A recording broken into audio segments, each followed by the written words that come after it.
and I were both young beginning riders, and we mixed it up elbow to elbow a few times. Yeah, we had our rub-ins, didn't we? We were dicing it out. It was Brad Oxley and the Bumblebee. We had a good time, didn't we, Brad? Well, yeah, I remember one particular night where I was pretty sure it was maybe the third week of the season. Every week I had ridden a little better, and I was pretty sure I had a chance to make the main event that night. So I went down there, and the four guys that made the scratch main was Brian Buffington on his JAP, myself on my George Wen tuned 2-valve Jawa, and a gentleman that was much more experienced than us named Kevin McDonald, who was a visitor from, I believe, New Zealand. And I think rounding out the field was the famous Robin Hood, a.k.a. Denny Bartlett. And those guys are probably about like 12 years older than us and had a lot of like Speedway experience. So in the main event, you know, the two of us were pretty much looking like underdogs. I thought I might have a chance to win it, but you came out of the gate on the good old JAP and just stormed into the lead, pretty much left the rest of us to sort out the minor placings. And I was really lucky and happy to get second place. I got beat by Brian Buffington. I think it's the first and only time someone on a JAP beat me. It may have been one of the last great victories ever for the JAP motorcycle. Yeah.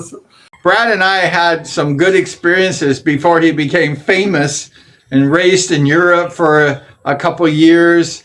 And he raced in the Wimbledon's Dons in Wimbledon in 81 and 82. So Brad was a good rider, and the people from Wimbledon, they remember Brad racing there.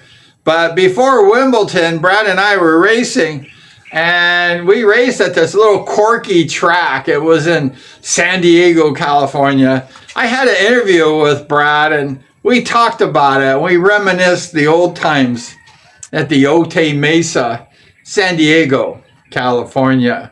Yeah, and we had that King of the Hill championship. Do you remember that one where actually I have the cup right here. Let's see.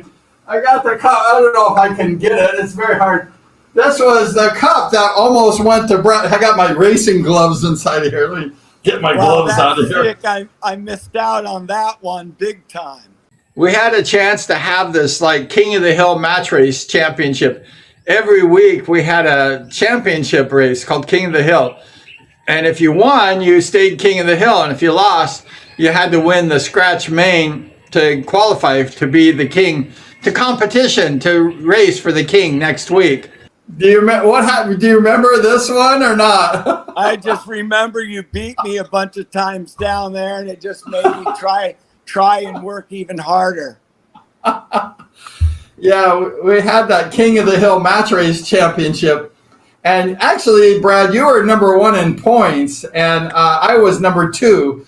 And they had like this big thing at the end of the year, and it was the top match race champions.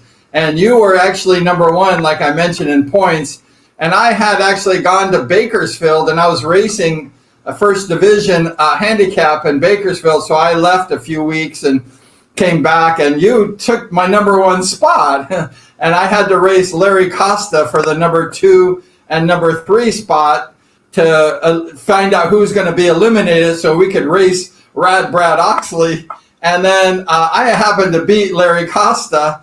And then it was me against you in the championship, the end of the year championship. Do you remember that? Yeah, I remember you smoked me. You were a little more experienced and a bit bigger and stronger than me at that point. And I was like probably like 130-pound little guy and barely hanging on to the motorbike. And if you'll recall that Larry Costa was a San Diego dude, and that was like his home track, and he was pretty damn determined and good. He eventually went on to even race for, I believe, Bellevue and the British Speedway League. So he was no slouch and qualified for a few nationals, and that was some pretty strict competition amongst a handful of young dudes down there. I remember that it added to my experience and drew me along in my racing career quite a bit. Like those chances for guys like you, me, Larry Costa, to go up against some more experienced riders and